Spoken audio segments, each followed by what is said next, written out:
Settled, அதுக்காக பல லட்சம் கடன் வாங்குறதுக்கு தயாரா இருக்கும், எது வேணா தயாரா இருக்கும். கரெக்டா இருக்கா?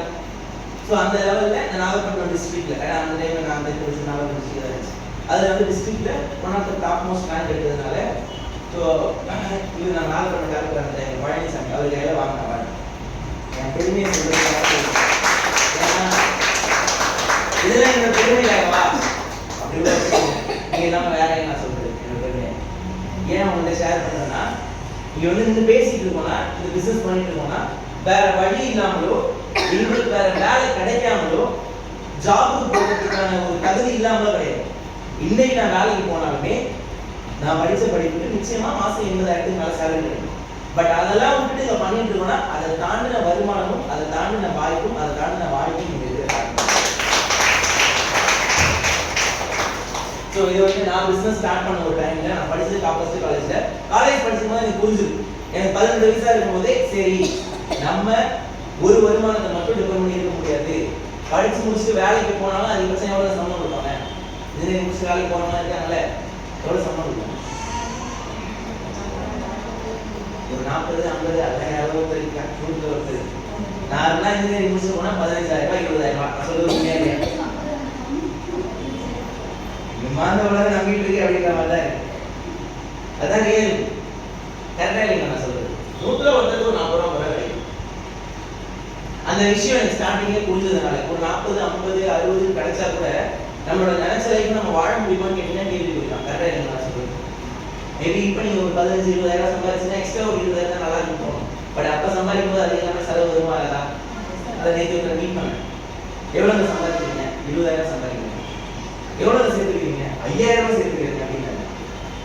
அப்பயே புரிஞ்சுட்டா அவர் கல்யாணம் ஆகல அப்படின்னு சொல்லி. கல்யாணம் ஆனா 1 லட்ச ரூபாய் சம்பாதிச்சாலும் பேக்கெட் வைக்க முடியாது, கடன் தான் வாங்கணும். கரெக்டா இல்லைங்களா? அவசரப்பட்டு இப்படி வேண்டாம். ஸோ இதுதான் ரியாலிட்டி. கரெக்டுங்களா? அப்போ இந்த தொழில் ஆரம்பிக்கும் போது எனக்கு இருந்த மனநிலை, அந்த பிசினஸ் முதல் முறையாக கொடுக்கும்போது நான் வந்து பார்ட் டைமா ஊபர் ஓட்டிட்டு இருந்தேன், ஸ்விக்கி ஓட்டிட்டு. இதனாலதான் என்னோட செலவை நானே பார்த்துக்கணும். வீட்டிலேருந்து காசு வாங்குறது. இப்போ பல பேர் வந்து 18, 19 வயசுல காலேஜ் போயிருந்தாங்க, இருந்தாலும் அதிக டைம் இருக்கும். பட் பக்கத்துல கேட்டா நான் படிக்கிறேன்னு வந்து சுற்றி இருக்கவங்க ஏமாத்திட்டு தானே ஏமாத்திட்டு பப்ஜி ஃப்ரீ டைம்லாம் வேஸ்ட் பண்ணிருப்பாங்க. பட் எனக்கு அதை சுத்தமாக உடன்பாடு கிடையாது.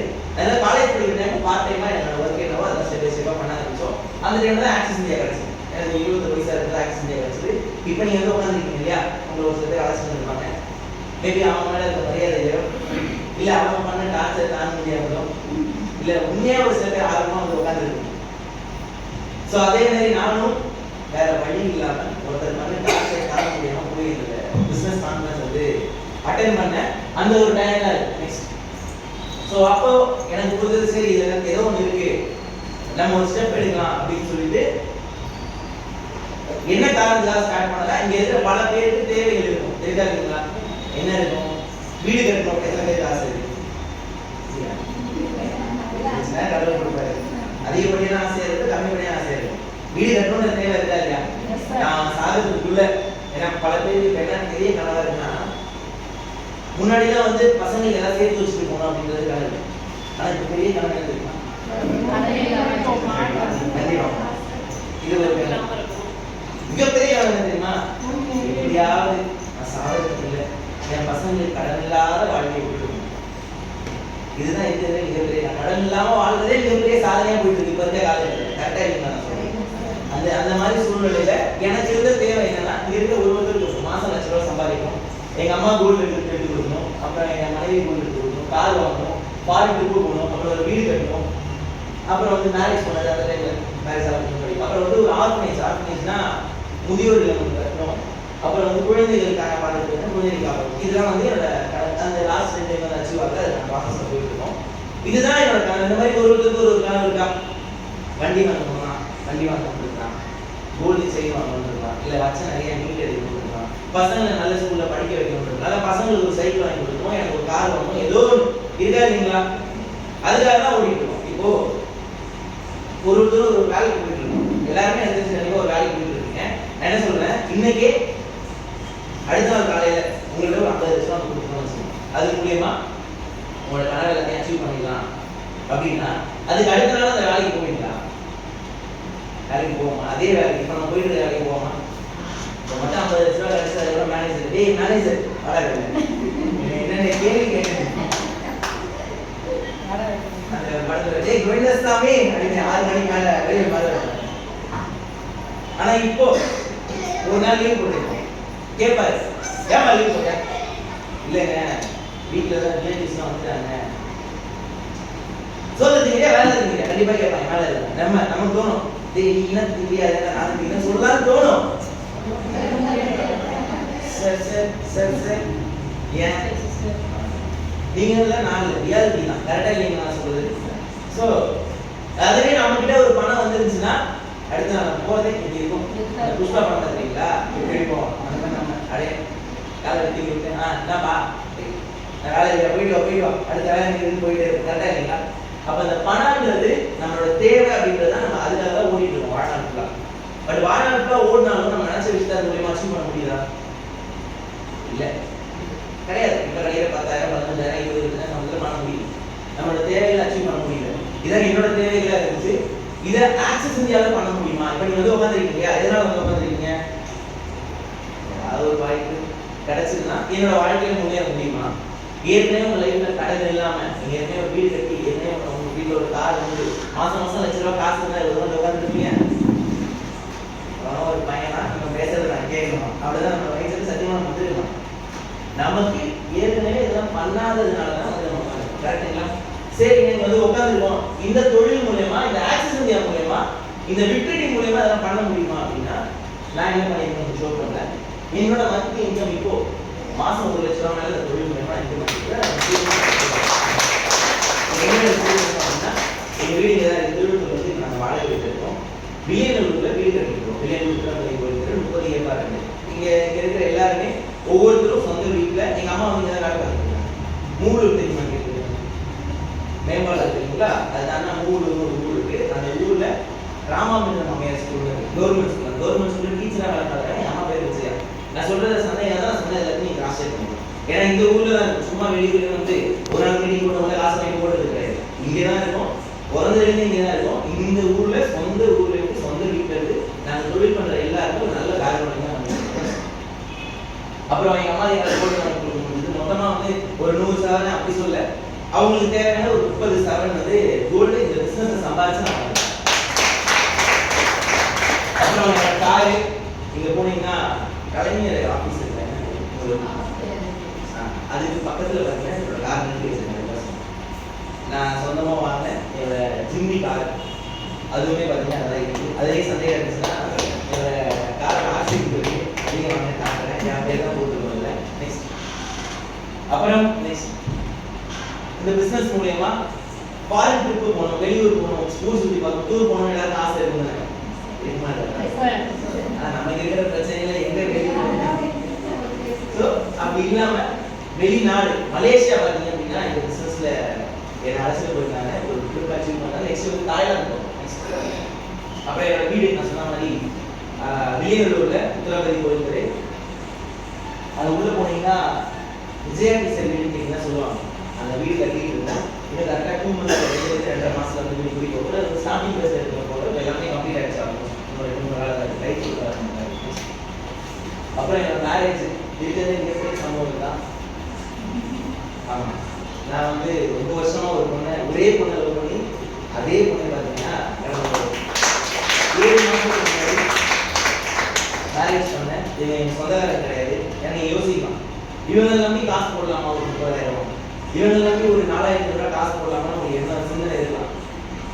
இவங்க வீட்டில் இருக்கிறவங்களே எனக்கு யாருமே தெரியாது. அப்போ ஒரு 4,000 ரூபாய் காசு போடுறதுக்கு இவ்வளோ யோசிக்கிறீங்கன்னா அவங்க வீட்டில் இருக்கிறவங்க பொண்ணு கொடுத்து எவ்வளோ யோசிக்கிறோம்? யோசிப்பாங்க மாட்டாங்க. என்னை நம்பி நான் சொந்தமா வளர்த்து ஒரே பொண்ணு அவங்களே கல்யாணம் பண்ணிச்சாங்க. என் நம்பி 4,000 ரூபாய் காசு கொடுத்தாங்க. சொந்தக்காரன் கிடையாது, லவ் பண்ண ஒரு பொண்ணு. ஸோ இதுவுமே மேரேஜ் லைஃப். மேரேஜுக்கு முன்னாடி ஒரு மாதிரி வாழ்க்கை சிங்கப்பூர்ல தான் போயிட்டு இருந்துச்சு. வாழ்க்கையை மாற்றிடலாம், ஜெயிச்சிடலாம், சம்பாதிச்சிடலாம், வாழ்க்கையை மொத்தமாக மாற்றிடலாம் அப்படின்றது மேரேஜுக்கு முன்னாடி ஒரு பெரிய ஓடிட்டு இருந்தேன். மேரேஜுக்கு அப்புறம் தான் தெரிஞ்சது வாழ்க்கையை மாற்றுறது ஒரு பக்கம் இருக்கும். டிவி ரிமோட் கூட மாற்ற முடியாது, டிவி சேனல் கூட மாற்ற முடியாது. ஏதோ மேரேஜுக்கு முன்னாடியே கார் வாங்கி ஒரு வீடு கட்டுற ப்ராசஸ் ஈடுபட்டதுனால இருக்கிறதுனால இப்போ நான் ஒரு நல்ல நிலைமையில நினைக்கிறேன். ஸோ இதெல்லாம் வந்து நான் சொன்ன ஒன்னொன்று ப்ரூஃப். சும்மா ஏதோ பிடிஎஃப் போட்டு யாரோ ஒருத்தர் பேசுறாங்க அப்படிலாம் கிடையாது. சொன்ன ஒன்னொரு ப்ரூஃப் இருக்கு. ஏன்னா பல பேர் எப்படி நான் சும்மா போட்டு அதை கொடுக்குறேன் அப்படின்னு போயிருக்கேன். நான் இந்த மாதிரி 1000 பிசினஸ் பார்த்துருக்கேன், 1000 மீட்டிங் பார்த்துருக்கேன், 1000 மீட்டிங் பார்த்துருக்கேன். ஆனால் இங்கே பார்த்தது இல்லை, அஜய் பார்த்தது இல்லை, மாலேஷ் மேடம் பார்த்தது இல்லை, யாருமே பார்த்தது மாட்டேன். இங்கே இருக்கிற ஒருவரும் உண்மையா நேர்மையா ஒரு தொழில் பண்ணுறதுனால தான் இந்த தொழில நாங்கள் இருக்கோம். இதில் உண்மை தன்மையோட நாங்கள் யாருமே இருக்கிறது மாட்டோம். ஸோ என்னதான் நான் சொன்னாலும் பிசினஸ் ஸ்டார்ட் பண்ணலாமா? ஸ்டார்ட் பண்ணலாமா? என்னதான் நான் சொன்னாலும் நம்ம மைண்டுக்குள்ள ஒருத்தன் நல்லா ஒருத்தன் இருப்பான், ஏஞ்சல் ஒன்று இருக்கும், குரங்கு ஒன்று இருக்கும். நம்ம மைண்ட்ல 2 இருக்கும். இருக்குமா? ஒரு டைம் வந்து நல்லா இருக்கும், பாசிட்டிவா இருக்கும். ஒரு டைம் நம்ம நினைக்கிறாங்க எவனை பார்த்தா வீட்டு சாப்பிடலாமான்னு தோணும். ஸோ மாறிட்டே இருக்கும் மைண்டு. என்னதான் நான் உங்கள்கிட்ட சொன்னாலும் உங்க மனசுக்குள்ள கண்டிப்பா ஒரு சில கேள்விகள். இந்த தொழில முதல் முறையை எனக்கு சொன்ன உடனே சூப்பருங்க, வேற லெவலுங்க, நல்லா இருந்துச்சுங்க, ஜாயின் பண்ணிருக்கேன், உடனே ஜாயின் பண்ணி நினைக்கிறீங்களா? நினைக்கிறீங்களா? சத்தியமா இருக்கு. இதை முதல் முறையை எனக்கு சொல்லும் போது என்ன சொல்றேன், எனக்கு நான் டெஸ்ட் மார்க் எவ்வளவு தெரியுமா, யாருக்கு தெரியுமா, நான் வேலைக்கு போனா எனக்கு எவ்வளவு சம்பளம் கிடைக்குமா, இந்த வேலையெல்லாம் சும்மா படிக்காத கூட பண்ணலாம், இதெல்லாம் ஒரு வேலை, இவங்க என்ன சொல்றது எனக்கு கேக்குது அப்படின்னு சொல்லிட்டு காலப்படி உட்காந்து ஃபர்ஸ்ட் டைம் கேட்கும்போது முதல் முறையா இந்த வியாபாரத்தை கேட்கும்போது இந்த பிசினஸ் எனக்கு பிடிக்கவும் இல்லை. ஓப்பனா உட்காந்து சொல்றேன், என்ன பண்ணல, சுத்தமா பிடிக்கல. ஏன் பிடிக்கல தெரியுமா? என்ன பண்ணுங்க ஜாயின் பண்ணதுக்கு அப்புறம் என்ன பண்ணுவோம்? அதுதான் சார் எனக்கு தெரியல தெரியுங்களா. அந்த அளவுக்கு யாரும் அழகா பிளான் பண்ணுறது ரொம்ப நல்லா பண்ணிருக்க மாதிரி. ஃபர்ஸ்ட் நீங்க காசு கட்டி ஜாயின் பண்ணுங்க. காசு கட்டணுமா சார் அப்படின்னு யோசிச்சாங்க. அதை சொன்னாங்களா? 4000 ரூபாய் பேசிக் பேக்கேஜ், 33,000 ரூபாய் பிரீமியம் பேக்கேஜ். கொடுத்த காசு உங்களுக்கு என்ன கிடைச்சிடும்? பொருள் கிடைச்சிடும். அதை நம்ம 2 பேரை ரெஃபர் பண்றது மூலமா உங்களுக்கு வருமானம். ஃபார் எக்ஸாம்பிள் அக்கா பேர் என்ன? உங்களுக்கு ஷேக். கல்பனா வந்து ஜாயின் பண்ணிட்டாங்க. ஜாயின் பண்ணதுக்கு அப்புறம் விஜயா கார சொல்றாங்க, சரிம்மா நானும் ஸ்டார்ட் பண்ணிக்கலாம் சொல்லி விஜயா கார ஜாயின் பண்ணிக்கிறாங்க. கல்பனாக்கு ஒரு 4000 ரூபாய் காசு கொடுத்துருப்பாங்களா? விஜயாவுக்கு 4000 ரூபாய் காசு கொடுத்தாங்க. அடுத்து ஷேக் எனக்கு ஜாயின் பண்ணிட்டாருன்னு வச்சுக்கலாம். நான் சொல்றது புரியுதுங்களா? இவங்க 3 பேருக்கும் கொடுத்த காசு பொருள் வந்துடும். அது இல்லாம கல்பனாக்கு ஒரு 600 ரூபாய் காசு வரும். நான் சொல்றது புரியுதுங்களா? அவ்வளவுதான் இங்க கான்செப்ட். இப்போ விஜயா என்ன பண்ணாங்க? கல்பனா காசு தெரியாம விஜயா ஒரு செகண்ட் தெரியுமா? தெரியுமா தெரியல. இவங்க போய் அவங்களுக்கு தெரிஞ்சவங்க சொல்லுவாங்களா? ஷேக்னா அவங்களுக்கு தெரிஞ்சவங்க சொல்லுவாங்களா? அவங்களை உள்ள எடுத்துட்டு வரது மூலியமா நல்லா புரிஞ்சுக்கணும். யாரு ஒருத்தவங்க காசு போடுறாங்களோ அவங்களுக்கு எந்த லாஸும் கிடையாது. ஏன்னா கொடுத்த காசுக்கு என்ன கிடைச்சிடும்?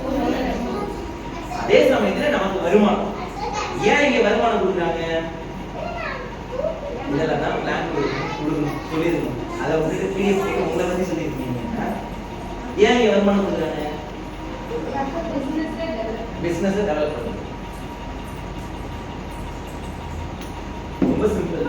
இந்த தொழிலுக்கு விளம்பரம் கிடையாது. யாராவது விளம்பரம் கேள்விப்பட்டிருக்கீங்களா? ஆக்சிஸ் இந்தியா அப்படின்னு விராட் கோலி இல்ல டோனி இல்ல அஜித் விஜய் ரஜினி யாராவது ஆக்சிஸ் சொல்லிருக்காங்களா? புரியுதுங்களா? யாருமே விளம்பரப்படுத்தணும். நம்ம தான் விளம்பரப்படுத்தணும். விளம்பரத்துக்கு செலவு பண்ற காசு நமக்கு வருமானம். அவ்வளவுதான் கான்செப்ட். பிளான் கொடுக்குறவங்க இதெல்லாம் சொல்லுவோம். இதை விட்டுட்டு மற்றதெல்லாம் சொல்லக்கூடாது. ஓகேங்களா? அதாவது அக்கா காசு கொடுக்குறாங்க, விஜய் அக்கா காசு கொடுக்குறாங்க, அண்ணன் காசு கொடுக்குறாங்க. கொடுத்த காசுக்கு பொருள் வச்சு எப்படியாவது இந்த பொருள் இங்கே எங்கேயா வாங்கிட்டு தான் இருக்கும். கரெக்டுங்களா? ஏன்னா ஒரு சில பேர் இருக்கு, நான் காசு கொடுத்தா நீங்க சம்பாதிக்கிறீங்க, நான் காசு கொடுத்தா இன்னொருத்தவங்களுக்கு லாபம் வருது அப்படின்னு நம்ம யோசிச்சோம். ஒரு சில பேர் கேள்வி இருக்கும், நான் காசு கொடுத்தா உங்களுக்கு லாபம் வருது, அப்ப என் மூலியமா நீங்க சம்பாதிக்கிறீங்க அப்படின்னா உங்க மூலியமா இன்னொருத்தவங்க சம்பாதிக்க கூடாது அப்படின்னு நினைச்சீங்கன்னா தயவு கொண்டு வீட்டு விட்டு நீங்க எல்லாரும் வீட்டுக்குள்ளே நீங்க லாக் பண்ணி வீட்டுக்குள்ளே தான் உட்காந்து சரி உங்க மூலியமா இன்னொருத்தவங்க சம்பாதிக்க கூடாதுன்ற எண்ணம் உங்களுக்கு இருக்கு. நம்ம அப்படி யோசிக்கிறோம் அப்படின்னா வீட்டு விட்டு வெளில வரமா, வெளில வந்தோடனே டீ குடிப்போமா? ஒரு கடையில நீங்க டீ குடிக்கிறது எவ்வளவு கொடுப்பீங்க? அந்த கம்பெனிக்காரங்க கடைக்காரங்க எவ்வளவு லாபம்? கண்டிப்பா ஒரு 5 ரூபா லாபம் இருக்குமா? அப்போ உங்க மூலியமா ஒரு லாபம் போதா இருக்கு. அப்ப என் மூலியமா தான் அவர் சம்பாதிக்காதுன்னு உங்களை டீ குடிக்க முடியுமா? சரி காலைல டீ போட்டோம், அது சமைக்கணுமா? அரிசி வாங்க போறோம், மல்லிகை கடைக்காரங்க என் மூலியமா ஒரு லாபம் போகக்கூடாதுன்னு நினைச்சீங்கன்னா உங்களுக்கு அரிசி கிடைக்குமா? என் மூலியமா இன்னொருத்தருக்கு லாபம் வரக்கூடாதுன்ற எண்ணம் உங்களுக்கு இருந்துச்சுன்னா வீட்டிற்குள் செல்லணும், கதவை தாப்பால் கொண்டு கொள்ளணும், வீட்டிற்குள்ளே உட்கார்ந்து கொள்ளணும். மூலியமா யாருக்கு லாபம் வரும்? அதை தவிர்த்து நீங்க என்ன பண்ணாலும் உங்க மூலியமா இன்னொருத்தருக்கு லாபம் போயே தீரும். புரியுதுங்களா நான் சொல்றது? ஆனா இந்த இடத்துல மட்டும்தான் நீங்க ஜாயின் பண்ணீங்கன்னா எங்களுக்கு லாபம் அவ்வளவு நான் செய்யறது. ஆனா அதுல இருந்து உங்களுக்கு ஒருத்தவங்க ஜாயின் பண்ணுவாங்களா, அப்போ உங்களுக்கும் லாபம். மளிகை கடையில நீங்க டெய்லி மாசம் பொருள் வாங்கிட்டு இருக்கீங்களா இல்லையா? இப்போ எடுத்துக்காட்டுக்கு அந்த தெரு முனையில ஒரு கடை இருக்குன்னு வச்சுக்கலாம். அந்த கடையில ஒரு மாசத்துல இருந்து 3000 பொருள் வாங்குவீங்களா? சரி எல்லாரும் சேர்த்து போட்டுருக்கோம். குறைஞ்சபட்சம் 3000 வாங்க மாட்டீங்க பொருள். இத்தனை வருஷமா வாங்கிட்டு இருக்கீங்களா? எத்தனை வருஷமா மளிகை சாமான் யூஸ் பண்றீங்க? அந்த இதை யூஸ் பண்றீங்க ஒரு வருஷத்துக்கு எப்படியா இருந்தாலும் ஒரு மாசத்துக்கு 3000 வருஷத்துக்கு எவ்வளவு?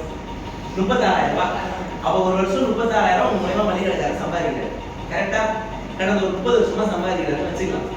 அது மூலமா நீங்க எவ்வளவு சம்பாதிச்சீங்க? வருமானம் கிடையாது.